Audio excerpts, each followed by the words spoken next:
mentor for him and a lot of the players on this team. What does it mean to you to kind of serve as that role? It's big. I think that was kind of my vision for coming here. Just I grew up. My journey was kind of different because I had my injuries in high school. I didn't really get to go everywhere I wanted to go, but Coach Sweeney gave me a spot. And that was one of the things that I was excited about coming here because not every, I'm sure you guys from who see football, but not every program's like this. It's like their environment is really set up for you to become the best man you can be. And just from my personal experience, you can't become the best man you can be without growing your spiritual foundation. So it's been cool just to be a part of the team. Coach Sweeney is very, not overwhelming, but very outright about his faith. I feel like that's how a man should be. And so I really think God's doing something really special on our team over the past couple years, with the coaches. I think all of our coaches can stand on 2 feet and talk about their faith, which is very rare too. And so I think it's trickled down to the players from the top down. I think it's something cool's happening. We got a couple groups on the team, guys deciding to follow Jesus, guys getting baptized. It's just awesome to see. It really is. I think it's super encouraging because for me, it was just I want to impact my world, this is my world right now, football and school. And so it's been really cool just for guys like that. Because me and Sean came in together, 2 young freshmen trying to figure it out. And our football journeys have been different, but I think everybody is figuring out this whole life thing. And so it's been cool. I didn't know he said that, so that's encouraging for me to hear that. Can you walk us through, Dabo was telling us a little bit of the process of how you actually become an ambassador. You said you had to apply and have letters read. Can you kind of walk us through what that process is? Yeah, I think so. The inaugural year was kind of like my first year on the team. It was kind of like brand new thing. Anybody wants in, kind of jump in. And so we realized that probably can be the process going forward the entire time. And so now it's become more of a thing where just to have a process to go forward. This thing lasts the next 25, 30 years, however long Coach Sweeney is still going to be here. And PAW Journey is still a thing. So it's the process. You get two letters of recommendation.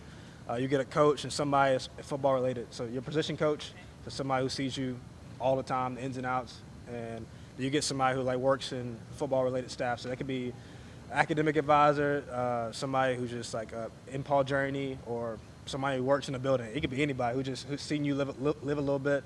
So you get 2 letters of recommendation, and then you pretty much tell why you want to be in the program. And it's cool. A lot of guys, some guys want to start off on a good note.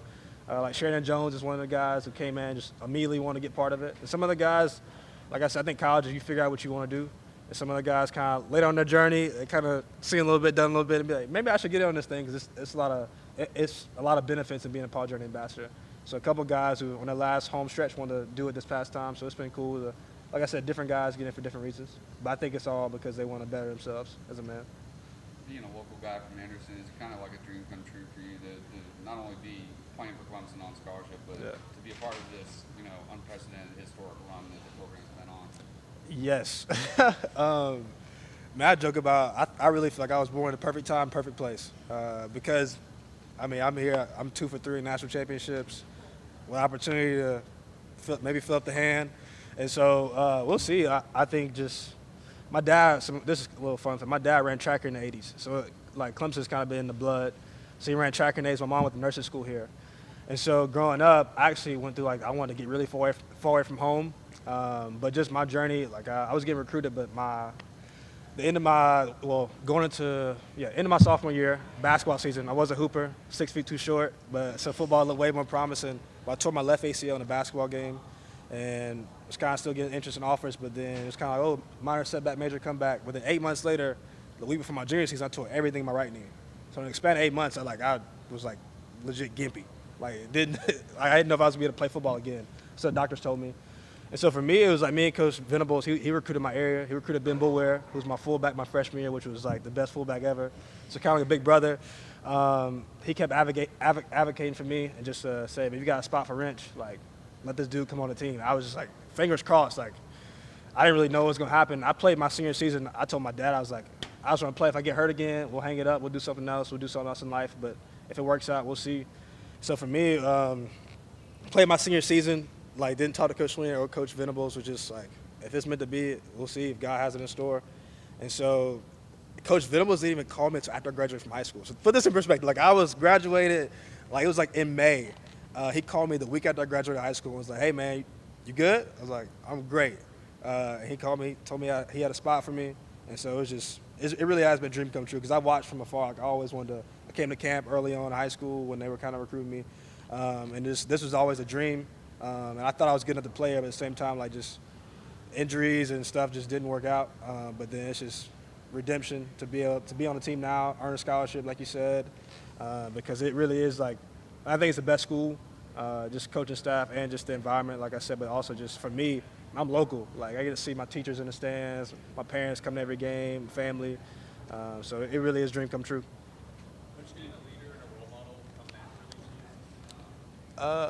That's a funny question. I actually just kind of had one of these debates. I don't think you hear like the term natural leader. I don't think that's a real thing. I think if anybody who does anything that looks natural, I think they've either been groomed in a certain way or somebody's taught them something. So I think I've been blessed with like in this building, a lot of mentors, whether Coach Elliott, Coach Sweeney, Jeff Davis, Reggie Pleasant, people who just have shaped my mind, but also back home just through church, through my old high school football coaches. I feel like I've always been like a sponge. So I think I've just tried to take it all and apply it. I think that's the biggest thing. When you get wisdom, you should apply it. And I feel like I've tried to do my best job to apply it, and I think it's blessed me. And I pray I'm a blessing to others. And I think that's kind of what I want to say about my college journey with my teammates. Like I said, the whole Sean thing was just like, that was encouraging because that's like, at the end of the day, obviously everybody wants to ball. Like, and that's cool. But then, like, I look back at high school, I can't remember any of my stats. But then my teammates, how they feel about me is important. I feel like I still got good relationships with those guys. And I think 5 years down the road, I think this is what I want to be remembered for, is just how I treated people, what they remember about me. And, like, if I was a leader, if I was a good guy, when they hear my name, did they smile? Or that's kind of like, I don't want to talk to that dude ever again. So I think, I kind of went a different way with your question. But I would say I don't think it's natural. I think the leaders I've seen, they take things and apply them.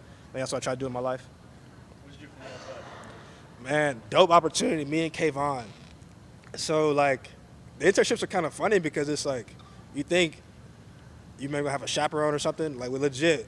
We got a plane ticket, 2 dudes. We got a little stipend check. And we're in New York, like, just hanging out. Like, the first night, it's like we get there, like, on a Saturday, and we don't have to work till Monday. And so we're just in New York, like, nice hotel room, and we're just like, let's go explore the city.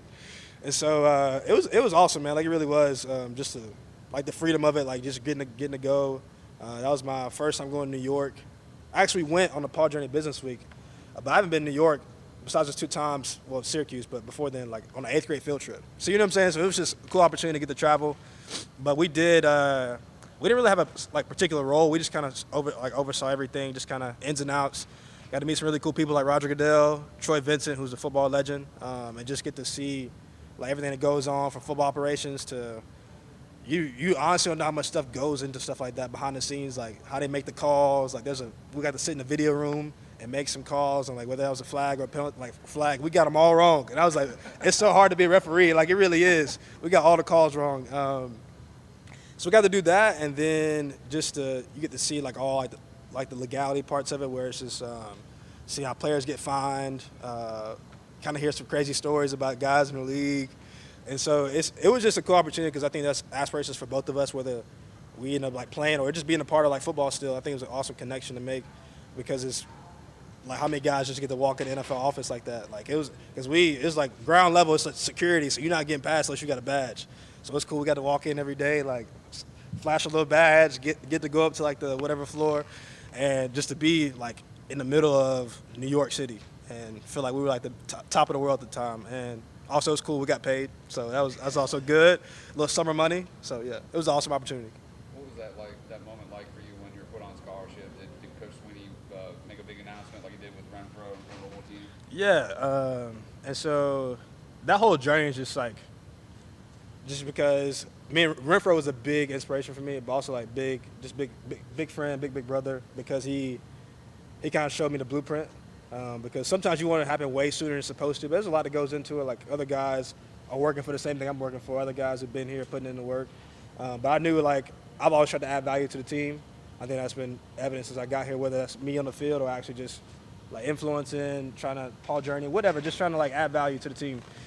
And so like I was like, man, I thought it was gonna be that redshirt freshman year. Like I was just like, oh, fingers crossed. The Renfro was like, man, I think this might be a year. I remember being so bummed out initially. Like, I was like, oh, man, he didn't put me on. But then just keep in perspective because it's like I said, it's still a blessing for me to be here. So just honestly continue to work hard continue to do the things that got me here, like work hard, be my details. Whenever I do get opportunity in the field or in practice or with Jimmy Green Beans or Coach V on scout team, make the most of it. And so it was like just it was cool because some of the dream, like this would get you like the glamorous parts of like running down the hill, like playing, scoring a touchdown.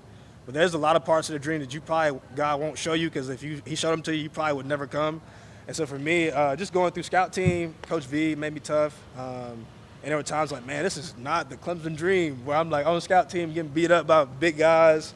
But it was part of it. Like then there's times where just to be a scout team guy or just to not travel to all the games and maybe appreciate the whole like entirety of what was happening. So for me to get put on going to my redshirt sophomore year, it was just I was just overjoyed because like I mean it's a scholarship, but it just meant a lot to me, the like totality of the process for me, just coming from where I come from, being a local guy, tearing my ACLs and everything else, going to actually get to play again, to now like playing for a program like this, and so it just meant the world, and so it was just I think it was like like God giving me like a big hug because he knows everything, seen all the stuff I've done, and so I think it came at the perfect time. I remember calling my parents, made me cry, like I was bawling my eyes out. My parents were excited. All my friends who've seen me go through this journey because I definitely could have went other places and it could have been a lot easier. But I just feel like if you're going to do it, let's do it. Like, come to Clemson. And the Lord's been super faithful, and I think that was the dream coming to fruition. The dream's still coming together, like just getting to play more and all that good stuff. But no, it really was it was awesome. Do you have any other favorite memories as a PAW Journey ambassador? Yeah, I got a lot, man. Trying to think, just New York trip was awesome. My favorite was probably like the first internship. It was me, Kelly Bryant, Marlon Richard, Kenyon Tuttle, Chris Register, and the Davis twins. I think, am I missing anybody from that trip? That was honestly, so we were like, going to New York City is cool, but we were like in California. Like I was like, never been out west. It's crazy now. We actually went to the same place, like right down the street from where we played the national championship. It was actually kind of like, I was like, all right, this is kind of a little foreshadowing. Went to Santa Clara for an internship with Adobe. And this is kind of funny. Like, we like put us in a nice hotel, and we were just kind of, we were out there for 2 weeks. So the last internship was a week, but we were out there for 2 weeks. We felt like Cali boys. Like we had a couple of dudes who went to like San Jose State, just like out there hanging. But it was awesome. That's probably one of my favorite memories. The New York, the business week was good too, because sometimes when you play ball, like you don't get to interact with everybody like you want to. So the business week was like a weird group of guys because it's like all guys that kind of friends but not really friends. And it was kind of one of those things we all just became like really good friends after like 1 week of spending time with each other. We had one guy threw up on the plane, which is hilarious. I'm not gonna disclose his name, but we're legit on the plane, and it's one of those small planes too. It's not like Delta. It's like we were flying a small plane from GSP to New York, and he throws up on the plane. Everybody's just like, we're sitting there for like an hour, and we're just all like dying laughing. And so that's probably one of my favorite memories, just going to New York, going first internship, because it was the inaugural one. So. Do you have any job offers yet? Do you have any prospects? I actually do, man. I got a vision in my head, and we're gonna play it out till the wheels fall off, and so we'll see how it happens. But yeah, just I think the cool part of like, it's not just gimmicky while we do internships. It's not just. Obviously, I think the companies get both, like get us to come in like national champions and they come in and like honestly give them. It's cool to have us there, but at the same time, it's like the goal is legit to make opportunities. It isn't just to just be for show, but just gives opportunities. So some of the internships I went on, we got guys working for Adobe, we got guys working for Cisco, and then the NFL was like, when you guys are ready, like so. I mean, it's just I think it's awesome. Like I've gotten a couple of job opportunities, even just other stuff like local businesses. I think it's just giving us exposure because, like, you see, it's sad, but you see a lot of guys finish their time, like, here, or not necessarily here, but, like, in college football. And, like, if you don't go to the league, it's kind of like, did you use your time? And most programs, like, just don't set guys up for success. It's just kind of sad because it's like you on this high. Like, this is a peak of life. Like, I mean, I'm eating chef's food every day. Like, it's kind of like, I kind of get, like Monday, like, it kind of becomes normal to me, but then I think back, it's like, this is not normal. And to leave a place like this, it's awesome to get an opportunity and not just to have to go back home and figure it out. So. You still keep in touch with Bulwer regularly, and have you seen the beard? Yeah, man, that's my dude. We've been friends since like my freshman year. Like we actually were in a small group together. One of my main mentors, like a guy from church, a guy named Riley Cummins, who's loved both of us a lot. And so been to the gym, been to the junkyard, was there for like the original opening. I've been to a class, and he made it his point to kill me. I was with my girlfriend too. I was like, dude, like he was like, go harder. And you know, if you know anything about Ben, like he's super intense. So I'm sitting there, it's like a Saturday morning, like we were all from balls in the spring. He's like, you gotta come to a class. And he killed me. And so I was like, so yeah, I've seen him. We still stay in touch. We went to, we actually served together at the Gauntlet, little summer trip we take with our church. So he's still doing well. Don't worry, he's still super intense Ben. That's why people love him, because they like feel like he's like in there just like, this is a football game. He's in there intense, yelling at everybody, like people, wives, kids, old women, and they love it. They eat it up. And so he's doing well, man. I think it's like just to see a guy transition from ball, I think it's been encouraging, because he's opened up a new business, opened up a new location in Greenville. He's doing his thing, the junkyard. I think it was perfect for him. So had Venables not reached out to you a week after you graduated, what was the plan? Like, were you still coming to Clemson, or were you going to go play somewhere else? Like, This is but this is where my mind was. I told my dad and my mom, I was like, I didn't want to. I had some offers to go play other places, but I was just like, it's either Clemson or I was going to just figure this life thing out. I was actually going to go into like seminary, like kind of crazy. Like I had it lined up, going to like a Bible school, figure it out, because I think that's like a passion of mine. I love seeing people figure out their faith. So I was like, I wanted to do it with football, but I was like, I guess we're going to start this whole thing. So I remember just honestly, like in my mind, I was like, I already got into Clemson, but I was like, I don't want to go to Clemson. Honestly, just be a student. I was like, I'm gonna go to Clemson. I want to play ball. I remember telling my mom, I was like, I'm not going to college. I'm gonna just go do this thing. And it was kind of like open arms, open-handed. But deep down, I knew, I was like, this is not how it's supposed to go. Like I was in my head, I'm like, this is not how it's supposed to work. And so during that time, I feel like sometimes before you get what you want, like God kind of tests your heart. And so I think for me, it was just. Like, was I going to be obedient even if I didn't get what I wanted? And it was just cool. During that time, I was very open-handed, frustrated, very frustrated. But at the time, when he called me, it was like perfect timing, which it always is. And it was like, all right, this going to work out. And so I think along the way, like you get like a couple of those affirmations where it's just like I'm not just this crazy guy thinking this. It's like this is a dream God gave me. And along the way, whether it's been scholarship, whether it's been winning Scout Team Player of the Week, you get these little moments where it's like, you know what, I'm right where I need to be. So. On Bull, were you surprised that he gave up football as quickly as he did? Just covered him here. It seemed like Canadian League, Arena League, whatever league, six-man football. Yeah. He's going to play until they tell him we don't have enough spot for you anymore. Instead, he had that one tryout or the training camp with the Panthers. Exactly. He didn't make it. That was it for him. Yeah, I was. Even like just one of my really good friends, we've grown up together, Kendall Joseph, he's kind of made a quick transition too into like the sales world. I think there's like a part of you, like, it's just real, like you don't want to not do anything, and if you do it, you want to do it to the furthest extent. So some guys like it's for them. They love ball a lot. I know they'll go play in the Canadian League, which is nothing wrong with it. They go play, do arena football, and that's awesome. But the other perspective is like, if it's either the league or we ain't going. And I think that was kind of Ben's thing. It was like, man, if I didn't make it here, I'm not going to like spend the next 5-10 years chasing a dream that may not be fulfilled. And so his thing was like, I'm going to go do something. I'm going to make it great. I think that's the mentality he took. Because obviously, man, if you know Ben, like, he loved ball more than anybody I know. And he wanted that was his dream. And he wanted to make it happen. And I would have bet my house, like after we win the national championship, that like Ben's going to play 10 plus years in the league. But it just, people's journeys are different. It just didn't work out. I think his thing was like, I'm not going to sit at home and be wishful about my life. I'm going to make something happen. It's going to be great. I feel like that's what he did. I feel like I think that's like sometimes the better mentality is like, some people, yeah, you maybe take a year off and you get opportunity, but I don't think he wanted to linger that dream. And so I'm not surprised because I know him and he wants to do something. And so he finally got his hands on the gym. Started off with legit 12 people in my high school until Hannah, and he used to like kind of like get the weight room, and they started off there. And now he's got like in a year and a half. I mean, best is a standard. Like got one of the best gyms in the upstate. So, yeah.